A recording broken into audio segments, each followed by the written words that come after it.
Professore Lucio Picci è professore ordinario al Dipartimento di Scienze Economiche dell'Università degli Studi di Bologna. Si occupa di temi dell'intersezione tra discipline economiche, dell'innovazione tecnologica e le scienze politiche. Ha studiato il tema della corruzione, degli incentivi reputazionali nelle politiche pubbliche, il tema che abbiamo scelto proprio sull'aspetto del plagio, della falsificazione e dei risultati della ricerca scientifica, entra nel merito di un atteggiamento e di una dimensione etica molto importante nella ricerca, e il suo contributo deriva anche non solo dalla sua attività economica, ma ha lavorato a lungo per organizzazioni internazionali come la Commissione europea, la Banca Mondiale, e ha collaborato con diverse amministrazioni del governo italiano.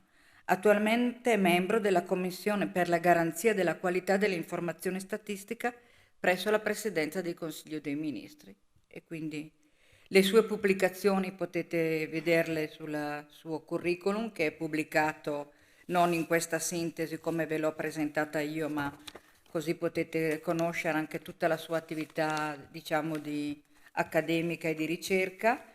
Io direi di considerare l'incontro proprio con questa dimensione un po' friendly, come abbiamo detto, e possiamo scegliere con lui la lingua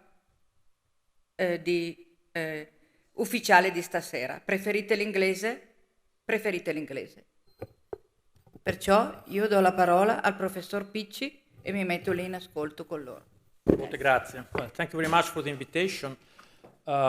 It's a pleasure to be here. Actually, as I was, humbly confessing to your directors and to the delegato del rettore, I don't know how to say that in English. You must know that. This is my first time in Brescia, so I apologize for this long delay.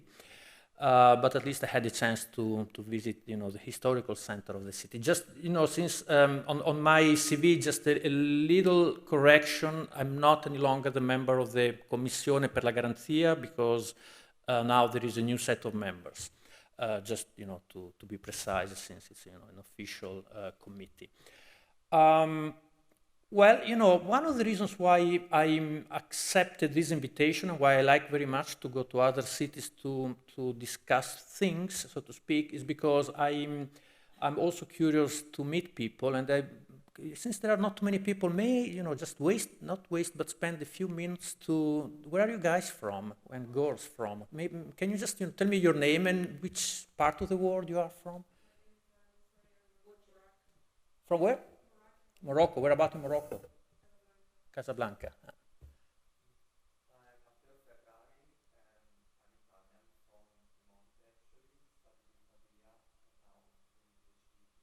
Oh, please also add what you're working. I mean, what is your discipline? Just broadly. I mean, not, genetics. Okay.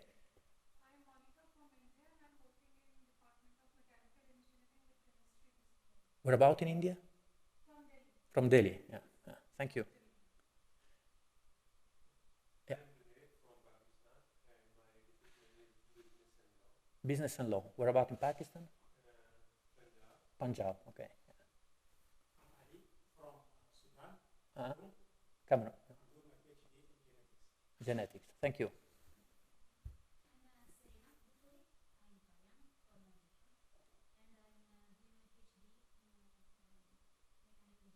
Thank you.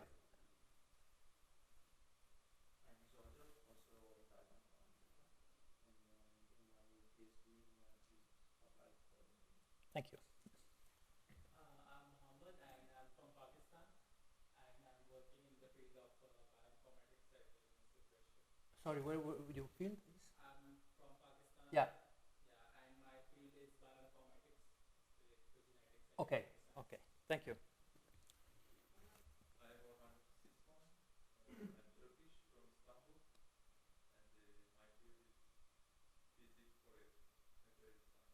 Thank you.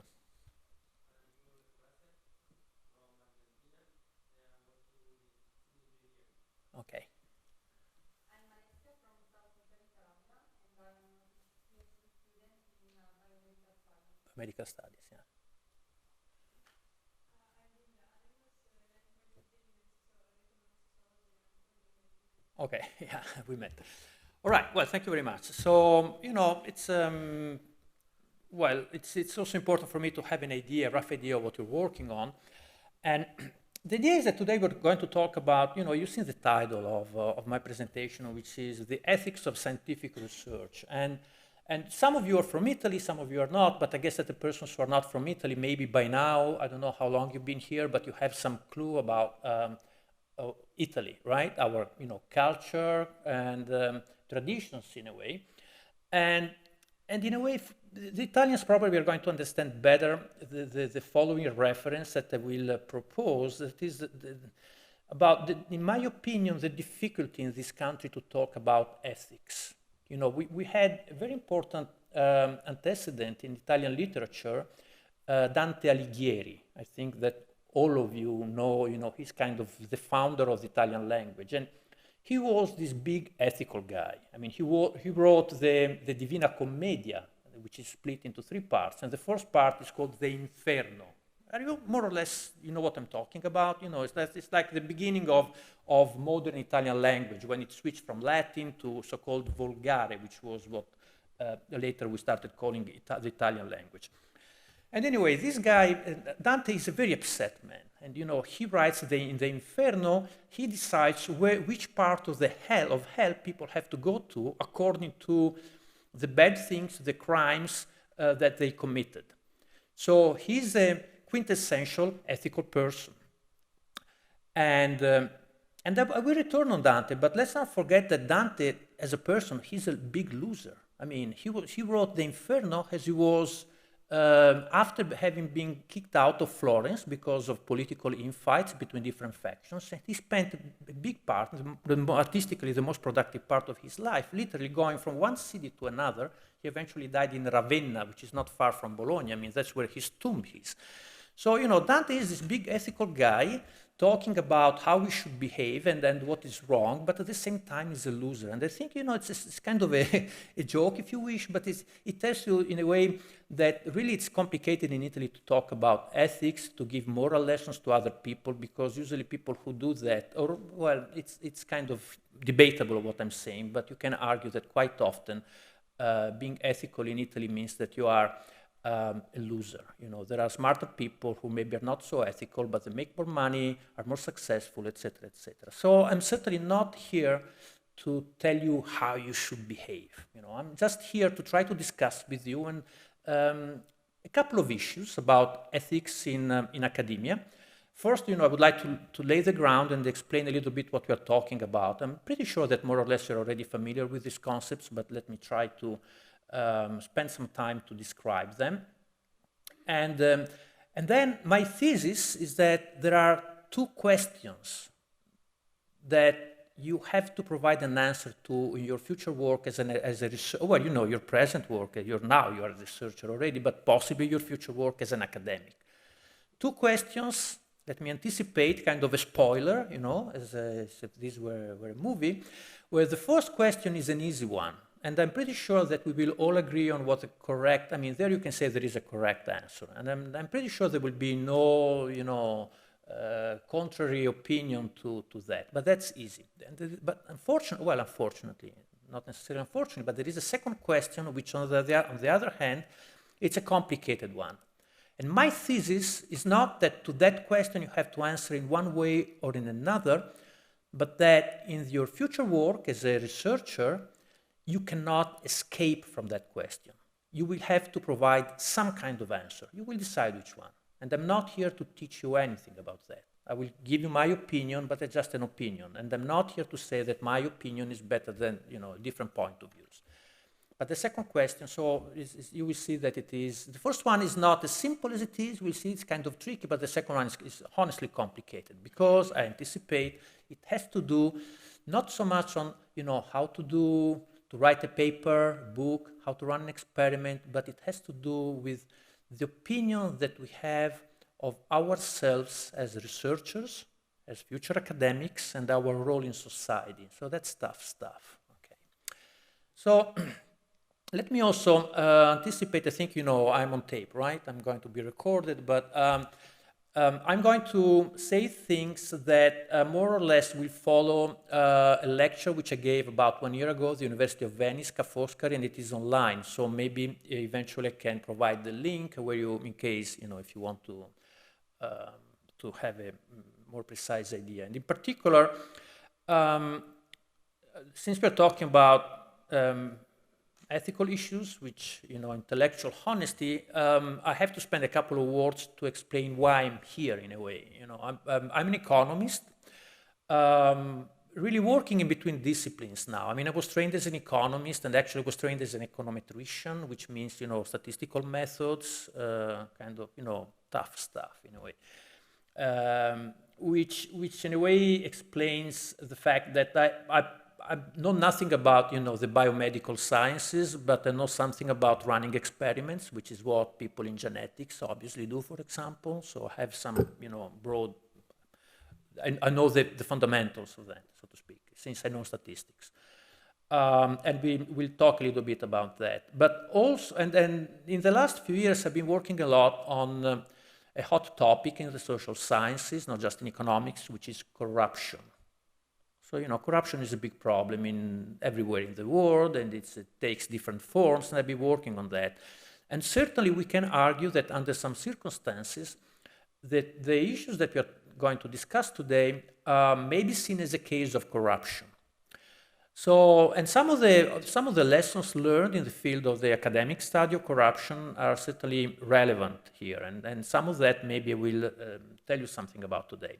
But also I have to, in the spirit of full disclosure, I have to tell you that I've been actually personally, not, I mean professionally because it was my university, but I've been personally involved in cases of, as a whistleblower, in cases of plagiarism and in you know, not just plagiarism in my university. And actually, if you Google my name, news, you will see that, you know, newspapers have talked about me. And so, why do I tell you that? Because I have to be honest with you. So I will try to divide when I'm discussing these things in a detached way, but I don't want to hide from you that I've been personally involved in this. And if you're curious, I'm not going to tell you, you know, the stories because they're not so important in a way, but if you're curious, you can just Google me.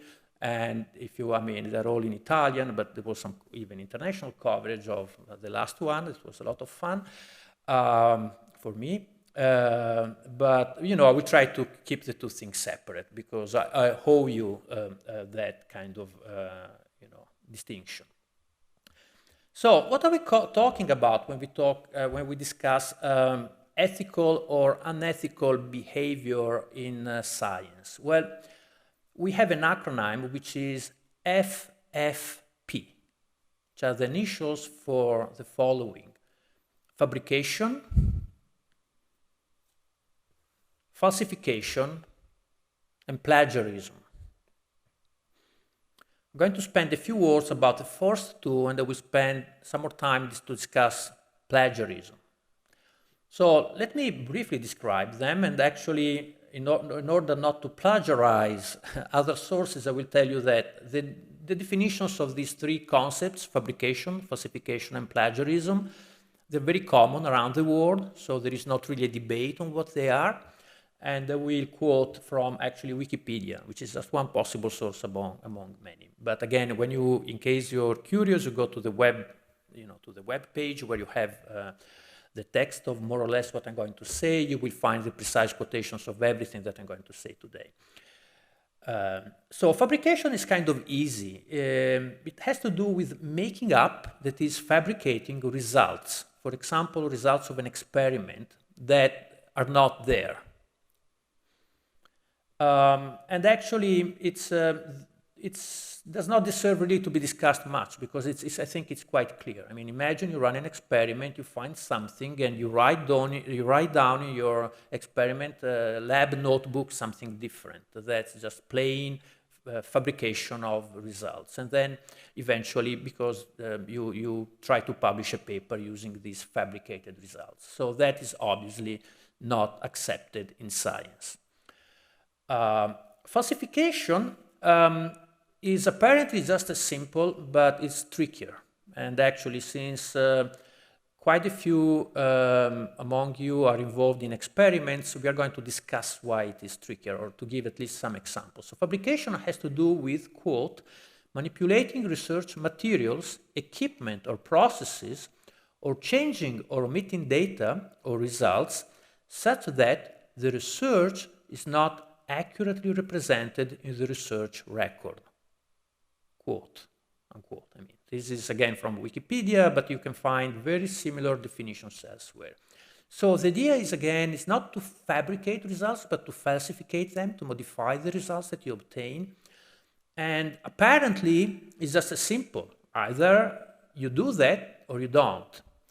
But things are not so easy. I mean, it's not as clear-cut. And let me give you an example. So most people here are familiar with test of hypothesis, correct? And do you know what so-called p-hacking means? Have you ever heard this expression? P-hacking, where p is a p-value of a test of hypothesis. You know what a p-value is? I think from what you said, most of you do, but probably some of you don't. Don't worry, I'm going to explain you intuitively. I mean, I'm not going to, teach the statistics behind that, because it would require like at least 20 hours, okay?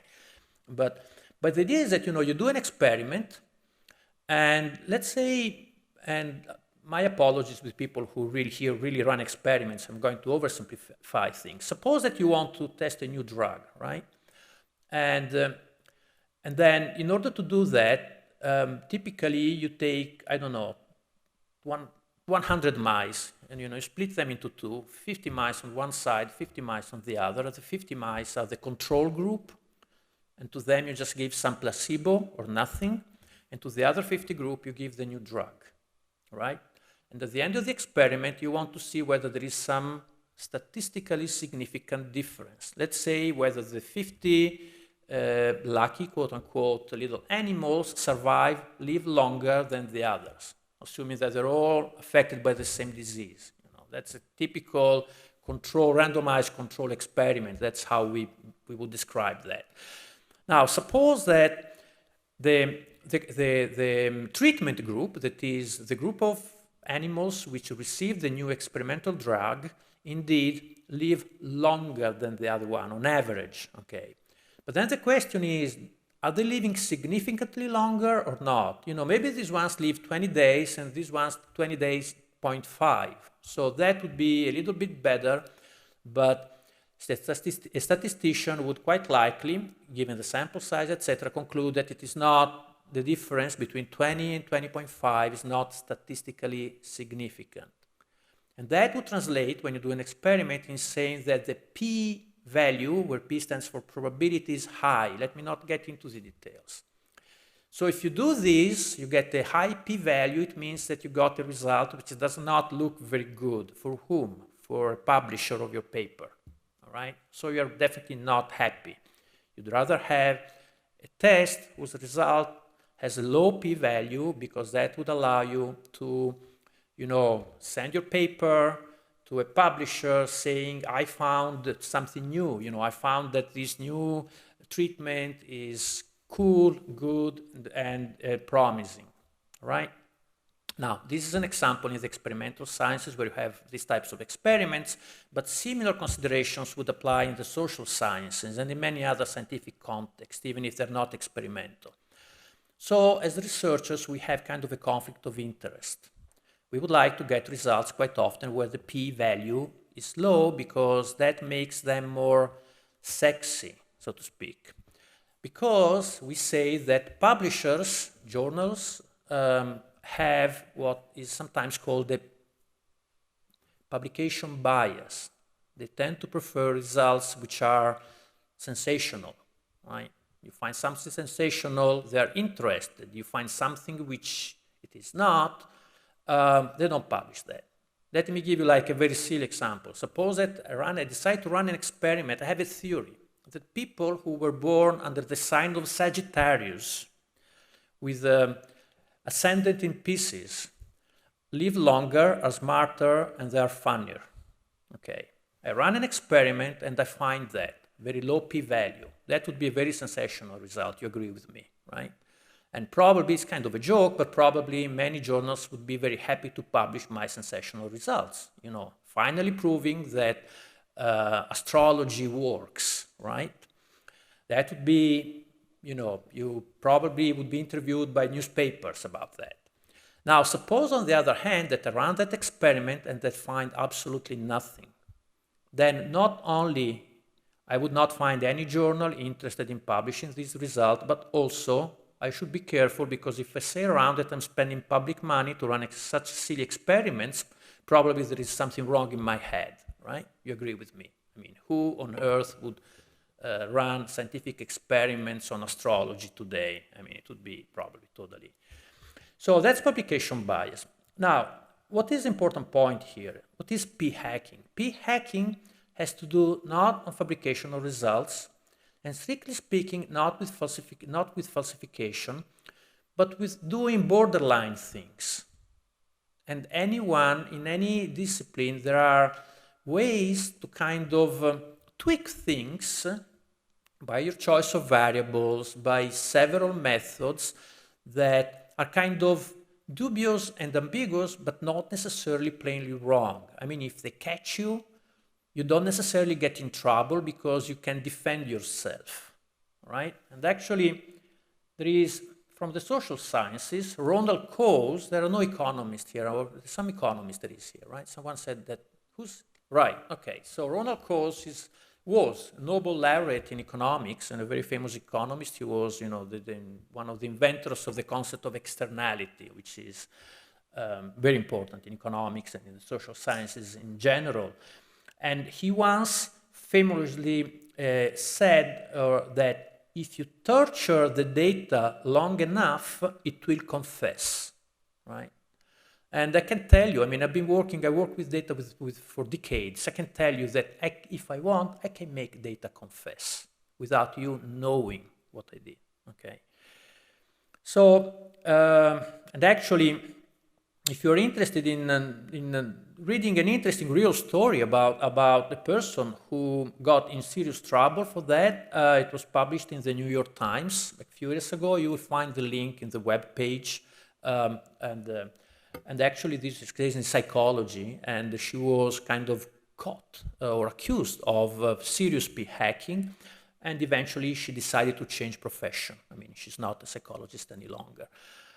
Now, on this subject, I do have an advice. I mean, permit me, I'm not here to be, you know, to teach you anything really, but I'm here to tell you my opinions, and on this I have some decades experience in dealing with data more than you. And my advice is be prudent.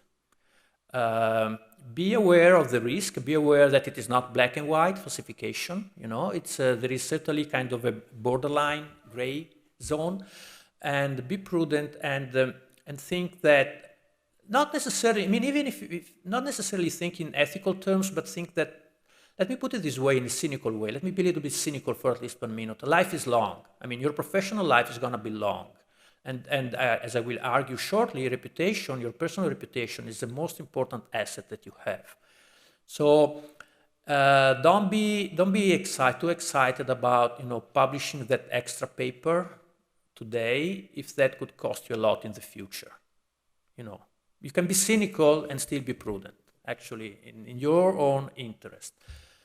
And most of all, recognize to yourself that, and actually this is an area where there is a lot of debate nowadays. I mean, there is kind of a shift in methodology from persons who are doing experiments. There is kind of it's a time of reckoning among people who are using classical statistical tools. You know, the emphasis on p-values, on classical test of hypothesis is kind of diminishing in this year. So there is an ongoing debate, and I strongly encourage you to try to, you know, obviously you're busy doing your experiments and so forth, but try to also to look at some methodological papers, because there is a big debate ongoing on how to do these things and how to do them well, and certainly it's going to help you recognize that, again, it's not black and white, and so you will have to take a stand on how you do your work.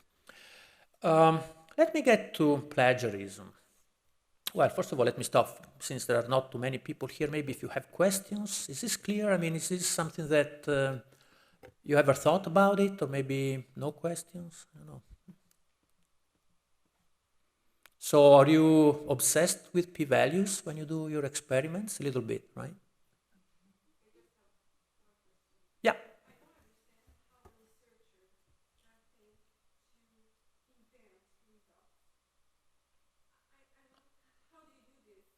Invent fabrication of results?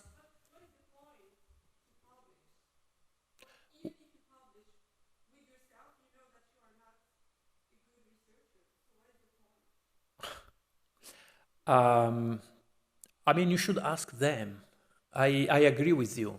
I personally, my experience, my professional, it has to do with what, again, we'll get kind of anticipating, it has to do with the opinion that you have of yourself and yourself as an academic and as a researcher. And I agree with you. But what we observe is that indeed there are many cases of this type. But also, again, let us not oversimplify in a black and white. Like on the white side, we have all the honest researchers, and there we have the scoundrels. We have many gray areas, and we have a big gray area in between. And we have to be critical with ourselves. I mean, we are not, you know, we are social creatures. So everything that we do depends on the society where we, not everything depends on us, certainly, but we live in a society where we get all sort of stimuli, we get all sort of incentives, economic incentives. We certainly have a legitimate desire to have a good career, to advance, to be hired, you know, from assistant professor, associate professor, full professor. This is legitimate, you know, this is like, we live normal lives, you know, we'd rather earn a higher wage than a lower one. So there are several issues that we have to be honest in considering. And the point is, to what point these incentives may lead us to do things which are maybe black, you know, definitely on the dishonest side, or maybe just in between, where we kind of think that our consciousness is clean, but maybe we are pushing the p-value in a way which, you know, it's complicated. It's not just black and white. We're not just discussing cases of researchers which are just plainly scoundrels, you know, criminals, the criminals of academia. We do have them, unfortunately, also. But it's more complicated than that. And you know, I'd be glad if you, at the end of this chat, I could raise your consciousness on the fact that it's complicated and that we have to face in our professional lives this complexity with honesty. You know, honesty towards ourselves and towards our limitations too, because again, we are human beings, you know, we are not, you know, the Superman or Superwoman researcher who is just there to look for the truth. You know, we live normal lives, most of us, right? So, yes. Oh yeah, that is very intentional. Yeah, or false graphs, for example, photoshopping graphs. You know, you get stuff out of your statistical and then you move the points in a way that makes it look better, that kind of stuff. Let me provide you an example from the social sciences, just to be clear, which is something, you know, I'm more familiar with that because that's where I work. Regression analysis. You are familiar with regression analysis? Now, suppose you work in a context where you have regression with many potential regressors, and you have like 50 potential regressors. But in the end, you will present results where you must have like 6, 7, not more than those, right? And you try many of them, and then some of them, obviously, they make your estimated coefficients of interest change, obviously. And then, maybe not necessarily thinking that you've done anything wrong, you end up choosing the regressors, and suppose, you know, choosing between one regressor and another can be done and it can be justified in the paper just as honestly, in a way. I mean, say you have two proxies for the same variable and one is not unambiguously superior to the other ones in terms of quality of the data or, you know, whatever. And then you choose the one that makes the other results look better. So this kind of stuff. I mean, this is not dishonest, strictly speaking, because if someone wants to replicate your results, he will be able to replicate your results. But if someone starts looking at all the things and says, yeah, but if you use the other thing, you know, your results were not robust because you changed this variable and you get something which is not as good. Maybe you go from significance level 9%, so you put a star, 1 star, to 12%, you know, maybe a little change. And then again, we get to the kind of not justifiable importance that we attribute to the conventional level of significance in the statistical test. Why 10%? Why not 11.5? You know, that we really kind of made too much of a big deal out of these things, and now it's recognized. So you see there, I mean, here choosing one variable or another, you cannot accuse one person of being dishonest for that. But it's something that borders with what we call data mining.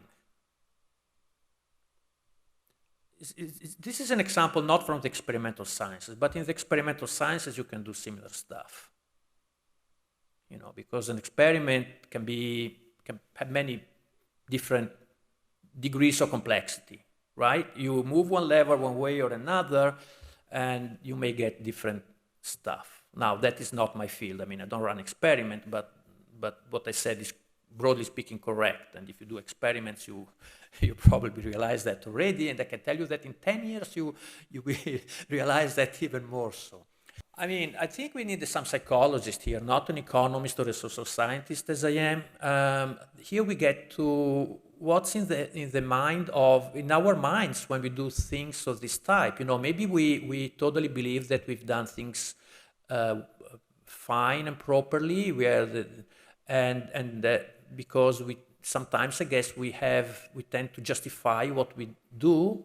But again, I'm not a psychologist, but I know that even if I'm not a psychologist, there is a vast literature on how our brain and we tend to, you know, justify what we do even when it's not really justifiable. I mean, we like to feel good with ourselves, you know. That's also something that, how can you blame us, you know? It's human, trying to feel good with ourselves, right? So, exactly, it's complicated. I'm not going to be here. I'm not going to try to solve it for you here. It's complicated. We have to live with that. It's part of our work. We have expectations. We have intrinsic publishing is an intrinsic conflict of interest with respect to ethical issues, because it's publish or perish in academia. So we were living in an intrinsic conflict of interest. And if you talk about the specialist in conflict of interest, they tell you that conflict of interest, you cannot kill conflict of interest. You have to deal with it. You have to manage it. In this case, it's a management which happens inside our heads, right? And unfortunately, I apologize if you wish, but I do not have a quick recipe to solve this problem. And simply, one thing I would like to convince you about this is that don't think that it's not there. I mean, you have to deal with that. The first rule when you have a conflict of interest is to recognize that.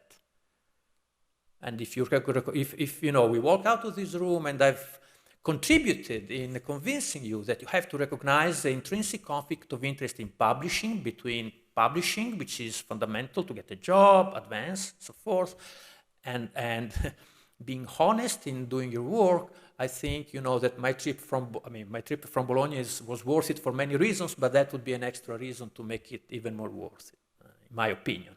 Okay. All right. So let me get to plagiarism. Now, plagiarism is, quote, the appropriation of another person's ideas, processes, results, or words without giving appropriate credit. This is from the Committee on Publication Ethics, which is one organization bringing together over 10,000 members worldwide, among them Oxford University Press, Cambridge University Press, Elsevier, Springer, and so forth, the Royal Society, you name it. And I'm saying this just to underline how the definition of plagiarism is really the same. There is no debate on that. And in particular, I know that you know what plagiarism is, but let me spend a few minutes to kind of spell out some of the characteristics of plagiarism. So, sorry if I say something which is obvious to you. Probably I'm saying things that are already obvious, which is fine. But let me repeat them anyway. Repetitio iuvant, right? In this case, to repeat is useful. Direct citations taken from another author must always be within quotation marks, right? Simply including that source in the bibliographical list will not do. So if you take some sentence without quotation marks, you cannot justify that by saying, yes, but I wrote the source in the bibliography. That's still plagiarism. You have to quote appropriately. Paraphrases also represent plagiarism. For example, according to Oxford University, paraphrasing the work of others by altering a few words and changing their order, or by closely following the structure of their argument, is plagiarism if you do not give due acknowledgement to the author whose work you are using. 3. Accidental plagiarism is unlikely. Why do I say this? Because that's a typical justification. Oh, I forgot to put the quotes, but it was just unintentional. Now, it's one of those cases with, quite honestly, I'm in doubt on whether I think it's more serious to be a plagiarizer or to have made an intentional mistake, because it's choosing between being dishonest and not knowing the basics of your work. Scientific work requires much care. And one of the dimensions, one of the directions in which this care should express itself is in very carefully organizing your sources. So if you know how to do your work, it's very, very, very unlikely that you forget to put quotes, because it's something that you learn when you're very young in this profession. And you also learn that your reputation is the most important asset that you have, and you don't want to ruin your reputation for some silly mistake because you forgot to put one quote at the beginning and one quote at the end. So that's really no justification. And actually, again, I could, I'm not here to name and shame people, cases that I've seen, but it's one of those cases when this is a justification, I don't know. I mean, I think it's probably preferable to plagiarize than to try to justify yourself by saying that you don't know the basics of your work. It's debatable, obviously, but it is debatable.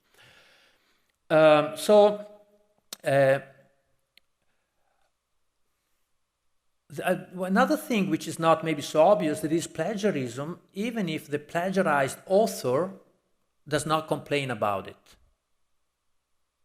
Even if the plagiarized author is notified of the plagiarism and said, it's fine to me, still it's plagiarism.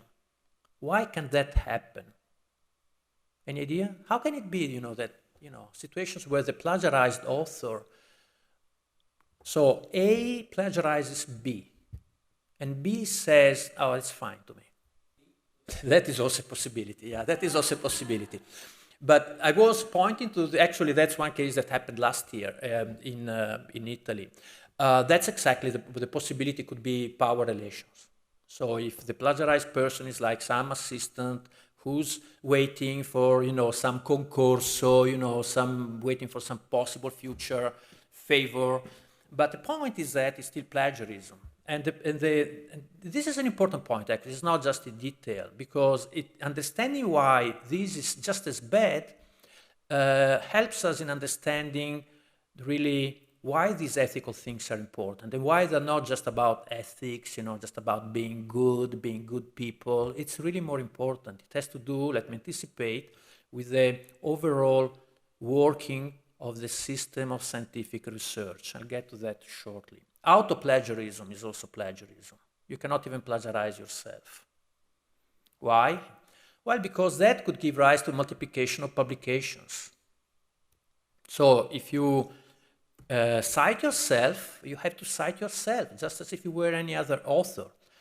Now, let me be careful. That does not mean that you cannot cite yourself, certainly, or that you cannot publish write similar things in different papers, in different outlets, in different venues, but you have to be honest about that. Let me just provide you an example of how things should be done. You know, that was when I was writing these things from a paper that I was reading, and I'm quoting. The author of this is Dr. Gherkin. She is a researcher in law in the United States, you know, just a random paper, but just an example of how you can do that properly. She writes, that was like a public lecture, but still published in some law journal, okay? The next few paragraphs are drawn from a speech I delivered at Georgia State Law School. See, Heather Gherkin, keynote address, lobbying as the new campaign finance, etc., etc. So that's the way you do it. You know, she did use stuff from the previous things, but she was honest with the readers and with the editor. I mean, they knew what they were getting. She was repeating arguments that she had proposed somewhere else. But had she not do that, she would have committed the sin, if you wish, of plagiarism. Okay? So is this clear? Now, last, internal regulations of universities invariably sanction plagiarism when it is committed by students, and if you are a professor, you have an extra duty to be coherent. I mean, and professors are asked actually to police any plagiarism that may be committed by students, or cheating in exams, which if you think about it is kind of a similar situation. You know, you are stealing stuff from other students. So certainly there is a matter of coherency also in the job that we do as not as just as researchers, but as professors. Now, let me try to argue that these things, so the FFP, fabrication, falsification, and plagiarism, are important not just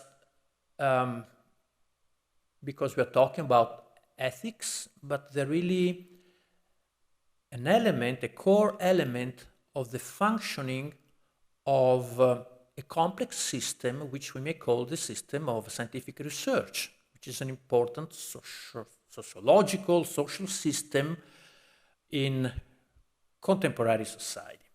And I will start with something, with a small sentence, which is the following, a slogan, if you wish. We are, as academics, as researchers, what we publish. I mean, this is kind of undeniable. I mean, our reputation depends on what we manage to publish. And reputation, in particular, is at the core of the functioning of the system of scientific research. I will argue that. I mean, I will try to convince you that it is indeed, reputation is indeed at the core of the functioning of this system. And since practices of FFP tamper with the mechanisms of reputation formation, they seriously undermine the whole system. This is why they're very dangerous, and this is why we have to fight them. And this is why universities have to be serious against them.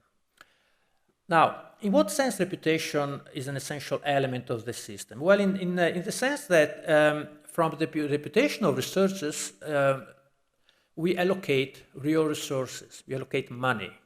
We decide, to a great extent, universities decide whom they hire and whom they do not hire, whom to make from associate professor, from assistant professor, associate, from associate full professor, and it all depends from scientific reputation of the persons. I mean, if the system works well, obviously, if the system is corrupt, then other considerations can be important. And I'm not arguing that the system always works well, but even persons like myself, who quite often criticize, for example, the way Italian universities work, have to admit that reputational considerations still are of paramount importance in deciding, for example, hiring decisions, in deciding hiring and deciding career advancement.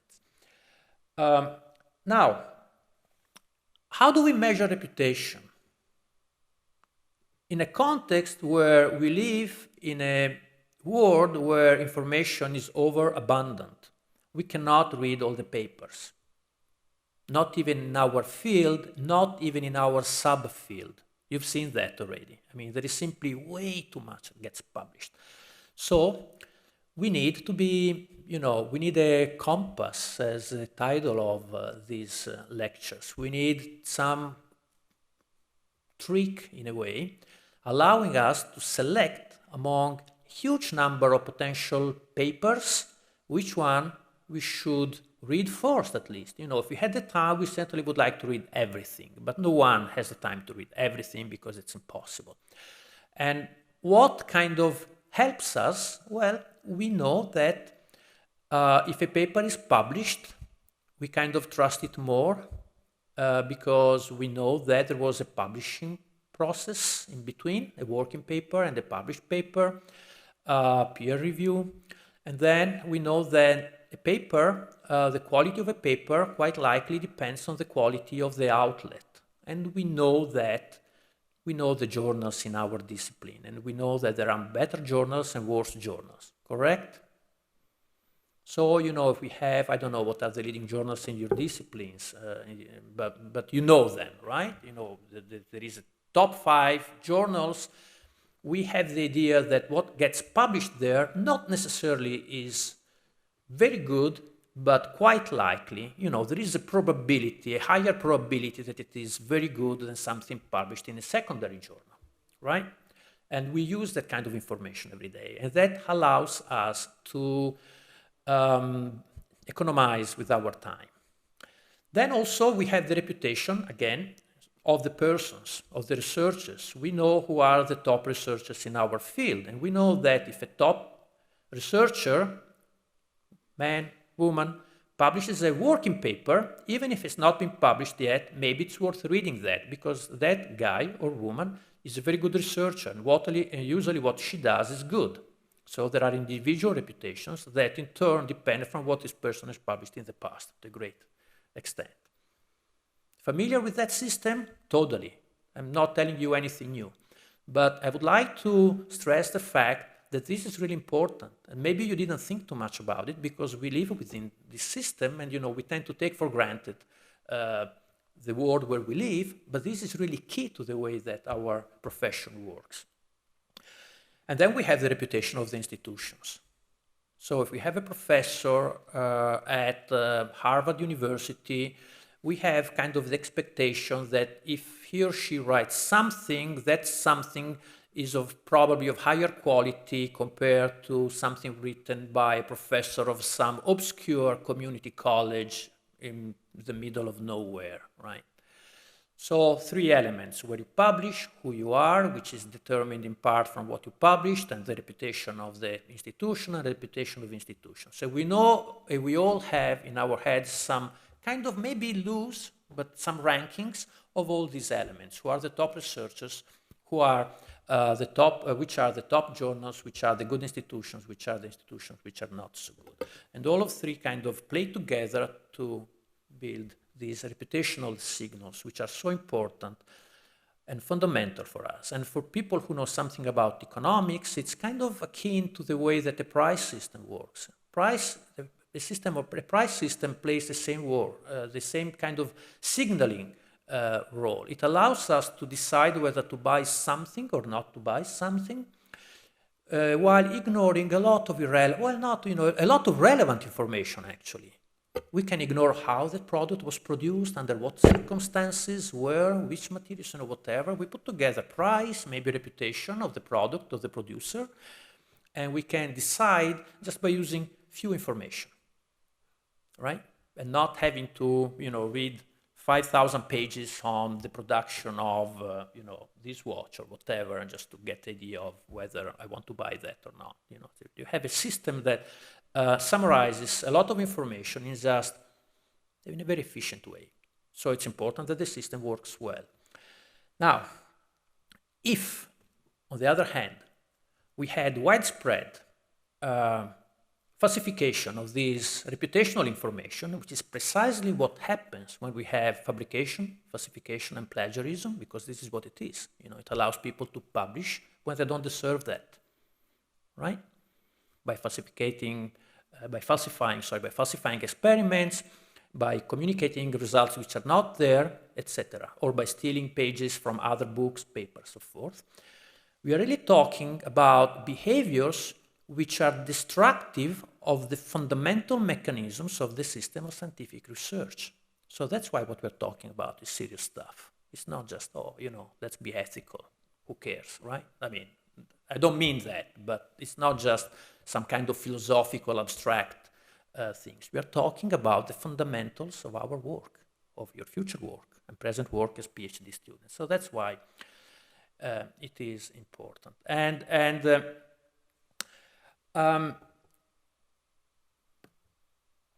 Let's kind of have a look from a different side and have a look not just at our profession as future, as present researchers today and academics, hopefully in the future, but on the working of institutions like this one, universities.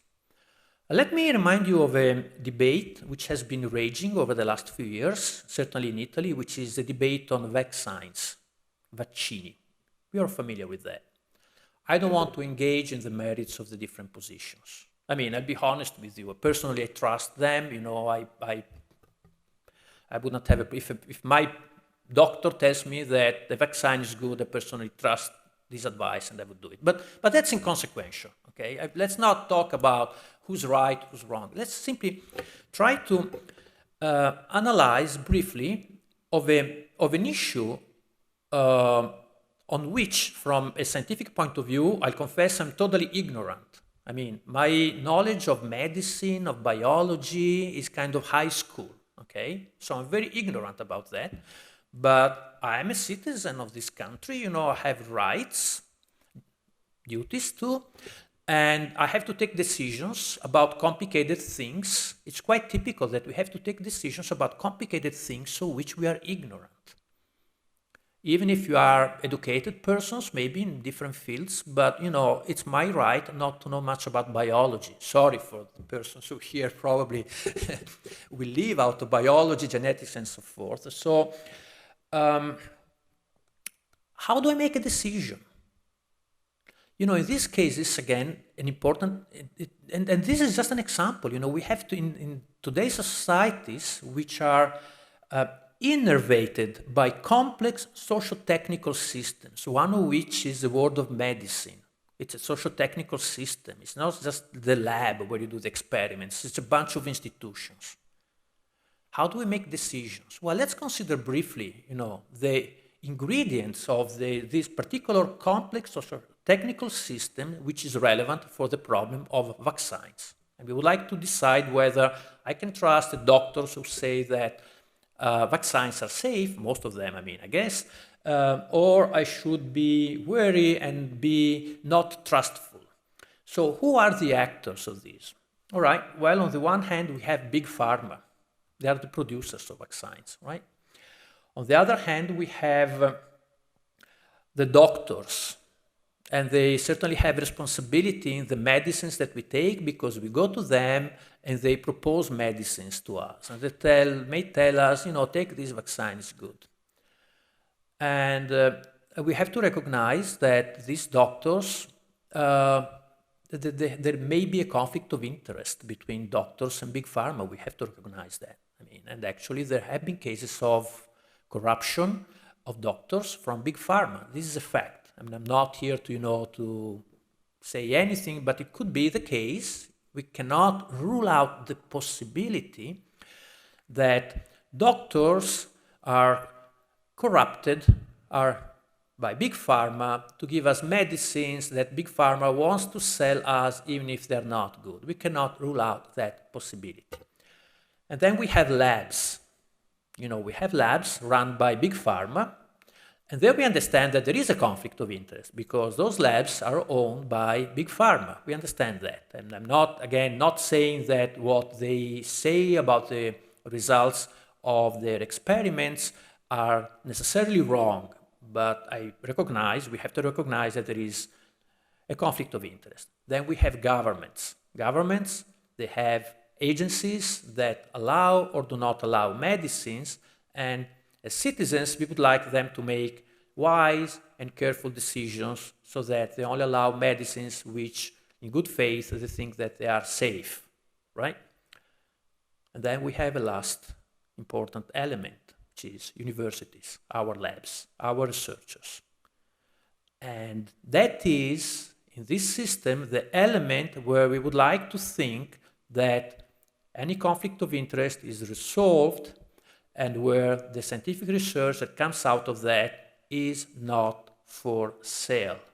Meaning that if a university lab says that they run a test on a vaccine and they found that it does not cause autism, something that even if I'm very ignorant on vaccines, I do know that there is a scientific consensus on the fact that there is no proven link between vaccines and autism, then we as ignorant, most citizens are ignorant in the details of vaccines, can trust what they say.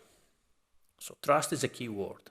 It's a key word, and it is indispensable in complex societies where we have so many complicated decisions to make in situations where we simply cannot know the details, the technicalities of all of them. So universities are the center of a system that can generate trust in conclusions that universities communicate. But this trust is there only if people believe us that we do our job without falsificating, fabricating results. And they don't start thinking that we as researchers may be on sale. And that implies believing and trusting not just us as individual researchers, but us as institutions that we have in place controls such that if something bad happens, the appropriate steps are taken to uncover what happened, make it public, I will get to that shortly, and make sure that it doesn't happen again. That is, that there are institutional responses in place. I hope I convinced you that what we are talking about is really important. And if I've not been able to convince you that it is important, think about another complicated debate, which is a debate in global warming. And read, there are books by now on how the debate has shifted in the United States over the last decades. I mean, on global warming, there is a 100% scientific consensus on a simple fact that global warming, which we observe, has been generated by human activity to a great extent. This is scientific consensus. 99.9999, there is no serious scientist working on this stuff in the world that would tell you something different from that. Well, if you opinion polls in the United States show you that many people don't believe that.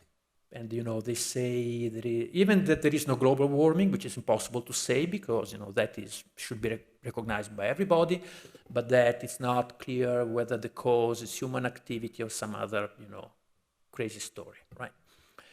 So if you look at that, so people don't believe in the results of scientific research. We are talking about the most serious problem affecting humanity today, global warming. I think I can safely say that, right? So what is at stake is really incredibly important, and this is why, again, as researchers, we have to go beyond the idea that we're just talking, ethics, philosophy, let me just run my experiment, end of the story. Let me get to the end. The end, I have 10 minutes probably, yeah. Fortunately, I will not be able to stay much longer because I have to catch a train to go back home. But remember, I said that there are two questions at the end, and then the first one is easy, the second one is not easy. And so the first question is, what are you going to do? I mean, how are you going to do your work as researchers? And I think it's easy because I'm sure that, you're going to answer in the appropriate way, be honest, while recognizing all the problems, conflict of interest, the fact that unfortunately it's not so distinguishing what is falsification and what is not, sometimes it's not so obvious, but I have no doubts on that. But there is a second issue which is more complicated and which is strictly linked with the fact that the institutional response, that's my point of view, and I think I mean, I've seen so many cases in my universities, in Italy, that I think I can prove that, or I can argue that rather convincingly, if I will not do it today. The institutional response in Italian university, unfortunately, is very inadequate to these cases. And one reason for this is because the results of the adjudication on the accusations on these cases are never made public. And you cannot have a system of justice which is not public. For one reason, if justice is not public, you are in doubt on whether the procedures that have been followed were appropriate or not. Maybe they were just protective towards, your colleague, friends, and so forth. So there must be a degree of publicity, and this, unfortunately, for reasons that would be long to discuss, in Italy is not the case. And secondly, there is another reason why publicity is fundamental. Let's not forget that as honest researchers, even as good researchers, we have the right to make honest mistakes. We have the right to make honest mistakes. Honest mistakes can result in a very painful thing that, for example, unfortunately never happened in my career. I hope it will never happen, which is the retraction of a published work. If you make a honest mistake leading to a retraction of publication, you have the right to make it clear that it was why it was retracted, because of a honest mistake. Maybe, say you're a mathematician, you prove a theorem, you publish that, everyone thinks that the proof is correct, then you realize that there was a mistake. You may be the one who asked for retraction, saying, no, that step was wrong, right? You have the right to let the world know that you made a mistake. We all make mistakes, but it was honest. People should not be in doubt on whether that paper was retracted because you made something which belongs to the category FFP. So that is one simple reason, but we have to ask for that right. And in Italy, that right is not recognized by our universities because, privacy laws, that's kind of a long story. So within our universities, and I'm getting to the end in just a couple of minutes, I think we have to fight, just try to be concrete, we have to fight, within our rectors, you're close to the, for finding ways to make these judgments public, transparent in the procedures, and also the complicated question, now I get to the complicated question on which I don't know what to suggest. The complicated question is not just what to do when we, on our work, but what to do when we see a case of FFP. Do we have the duty to report that? Do we have the duty, the moral duty, not the moral duty, the professional duty to raise our hand and say, look, this guy has fabricated his or her results, or not?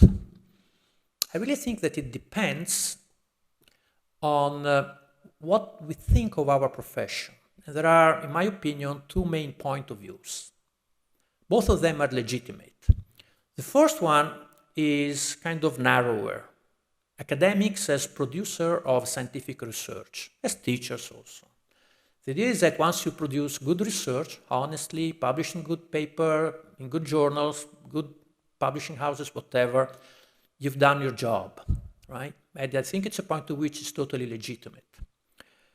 But there is also another point of view which we have at least to contemplate, which is a broader idea of academics and researchers as intellectuals in societies, of persons who have, in a way, a duty to tell the truth, or what they think is the truth, and to be what Michel Foucault, in his last lectures, which he gave at the University of California at Berkeley in 1984, not long before dying, he died of AIDS rather young, called the figure of the parrhesiasta, which is a Greek word. The parrhesiasta is a person who says the truth, tells the truth, even if it is a painful truth, even if it is dangerous to tell the truth, maybe to the king, right? But still, the intellectual as a person who tells his or her own truth, not necessarily an absolute truth. Now, for the Italians who are here, you decide, I think both point of views are legitimate, but for the Italians who are here, I would like, in thinking about that, and I'm really getting to the end of our discussion, to think about one article of our Constitution, which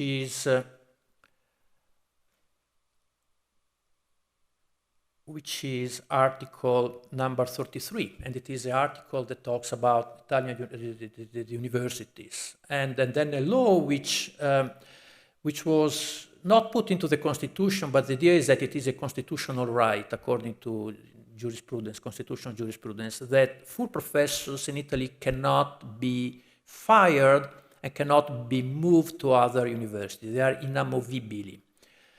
And we have to understand why the founding fathers and mothers of the Italian Republic in 1946 decided to put such a protection on Italian professors. And not only it says that, but it says that we have not to sign any declaration of, faith to anything, not even to the Constitution. In order to get my job, I don't have to sign anything. And the reason is that, unfortunately, so the article says that of the law, full professors are irremovable and are not required to take an oath. Why not required to take an oath? Anyone knows? Because unfortunately, once we, as professors of the Italian University, did take an infamous oath of fidelity to the Italian fascist regime in 1931.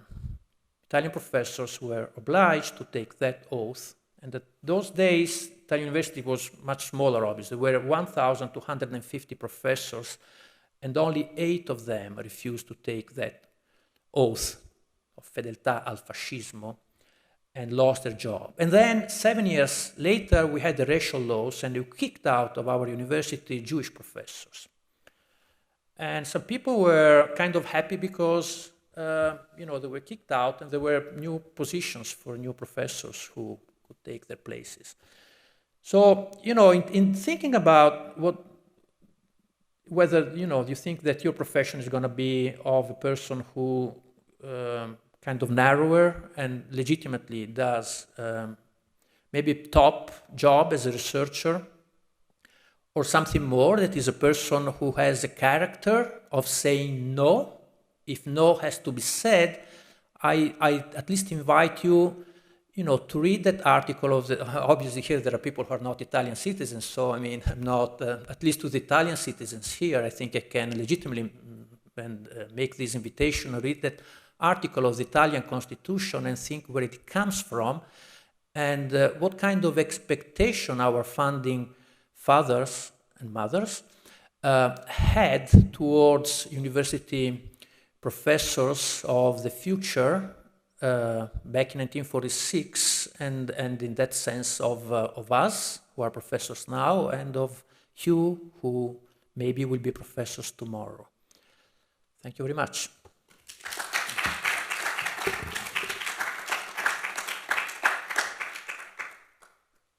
I think I spoke too long, probably, and because I don't know if you, yeah, a few minutes. I would like to stay here longer, but for the train, yeah. Yes, please. No, yeah. Let me. I totally agree with you. Things are complicated, particularly in those disciplines where you have, as you mentioned, lists of authors which can be literally, many. Okay, it's complicated. So I try to be practical. 2 things that puts a responsibility on the lab head. So it is important to talk about these things and to make people conscious of what we're talking about. But also, in fact, and I totally agree with you. What happens? You are one of 50 signatures. Someone else did something bad, and you say, "Come on." Right. We are here to be understanding of these types of situations. But today technology helps. You have softwares. If you talk about plagiarisms. I don't know about the University of Brescia, but most universities subscribe to these services, software like Turnitin. There are several platforms. You feed in a paper and automatically they tell you if there is a problem. So it's just a matter of taking some time to avoid some stupid incidents, because in this case there would be stupid incidents. But again, the case my impression is that in the cases, those disciplines where you have long list of authors, plagiarism is really not a big deal. I mean, there the problems that you may have, the serious problems, are more problems of how you run your experiments, falsification, fabrication. Those are the things. But there also you may have problems, because if you have many persons, who can guarantee you that someone there didn't do anything wrong? So an auto-prudence on the one hand, be careful where you put your signature. This is always the case. Don't take anything for granted. If you have many people, you can have some people who work differently from you. And also a big responsibility on the persons who in a lab is at the top, because they have responsibility, they set the tone for the way work is carried out. If you see a good example up there, people are going to work on average. There are not going to be incidents. If you see someone who cuts corners, then people are going to start to cut corners. The tone from the top is important. That's why we as professors have that's one of the responsibilities we definitely have, showing by example. Thank you.